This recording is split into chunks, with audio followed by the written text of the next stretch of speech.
Karibuni sana tena wakati mwingine huu. Ah, Siku zilizopita nilifundisha kuhusiana na mambo yanayosababisha kwa mwanaume kuweza kuwa na changamoto ya afya ya uzazi au nguvu za kiume, kwa sababu watu wengi wamekuwa wakisumbuliwa na tatizo hili mara kwa mara. Unaona, na kuna vitu mbalimbali vielezea. Unakuta mwanaume kwanza, vyakula unavyokula na vyenyewe vikawa ni vinasababisha kuweza kufikia hatua hii. Wewe unapendelea kulaji kwa vyakula vya sukari mara kwa mara, yaani sukari kwako unapendelea kula mara kwa mara sukari. Unapendelea ulaji kwa vyakula vya wanga mara kwa mara, vyakula vya viwandani mara kwa mara. Hivyo vitu vyote kwa wewe mwanaume inakuwa sio salama kwako, si salama kabisa kwako. Lakini pia kujiamini lenyewe pia ni moja ya sababu wewe mwanaume unashindwa kufanya vizuri, kushiriki vizuri tendo la ndoa. Hilo lenyewe ni moja ya sababu. Lakini kitu kingine ambacho kinapelekea ni kujichua, yaani masturbation.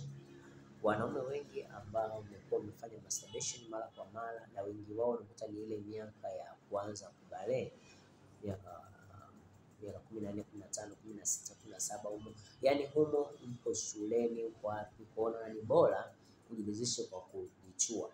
Kwa hiyo madhara yake yanakuja kipindi ambacho tayari umeshapata mwenza, umeshaanza kuingia kwenye ndoa. Hapo sasa unashindwa kumridhisha mke wako, unashindwa kumridhisha mwenzi wako, unawahi kumwaga haraka.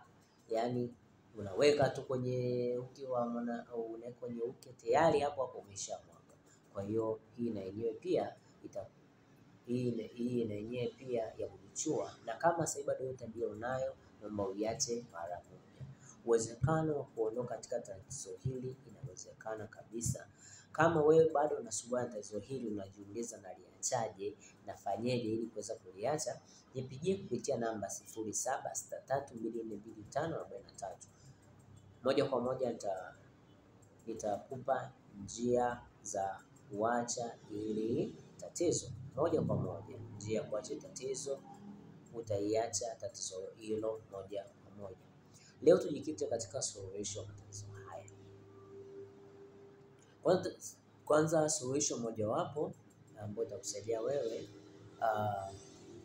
jiamini mwanaume. Yaweza kuwa labda wewe, tuachane labda kama hauna maradhi.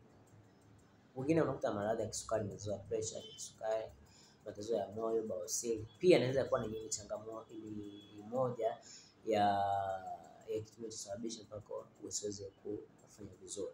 Ni kweli matatizo hayo yapo, ila kama una matatizo hayo, kitu kingine kujiamini. Wewe unakuta unapenda kuangalia movie labda za ngono, unapenda kuziangalia mara kwa mara. Ukija kuangalia mle ndani unajikuta na wengi wao unakuta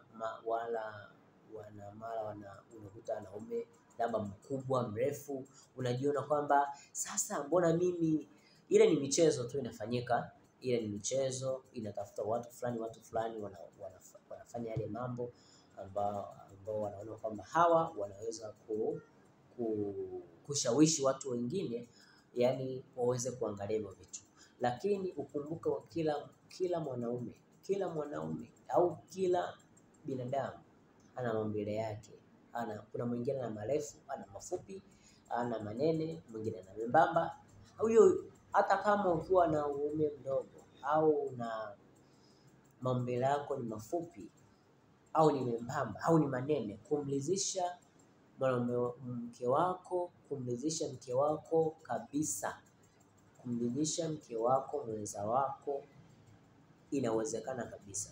Uwezekano ni huo mkubwa kabisa. Unaona, kama ulisia sehemu labda umeenda sehemu unakutana hiyo unaipata mtabo na mawazo ukashindwa kufanya vizuri, ukajiona kwamba huwezi kufanya, lakini hiyo inatokana na nini? Na kutojiamini. Jiamini tu unaweza kufanya vizuri, labda kama una matatizo mengine ambayo nimeweza kuelezea. jiamini.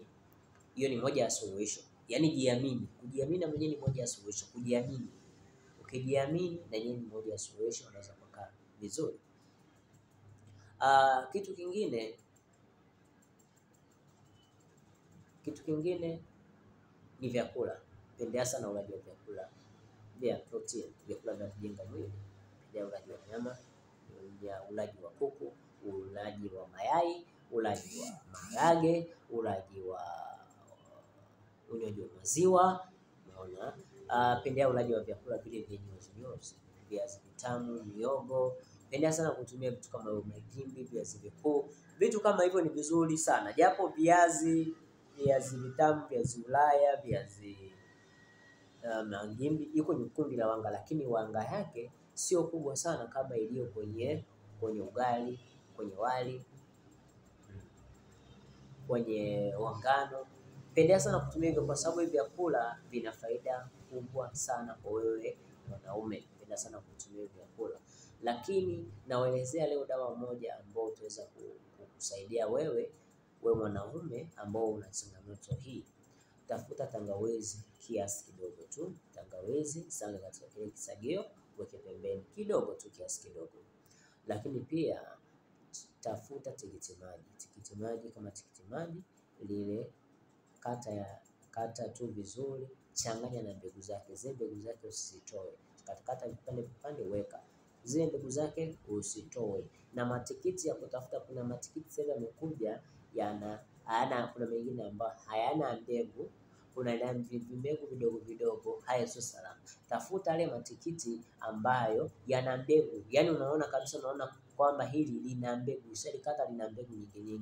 Kama ya zamani ilivyokuwa matikiti, ufuta ya sasa yote wanaotengeneza kwa haraka ili kuweza kurahisisha mambo, yale si salama. Tafuta kama hayo yana mbegu, weka pembeni kiasi kidogo tu. Lakini kitu kingine, tafuta asali. Asali kiasi kidogo tu. Vijiko viwili vya asali unaweza ukaweka ndani yake. Ukishamaliza kufanya hivyo, saga tu.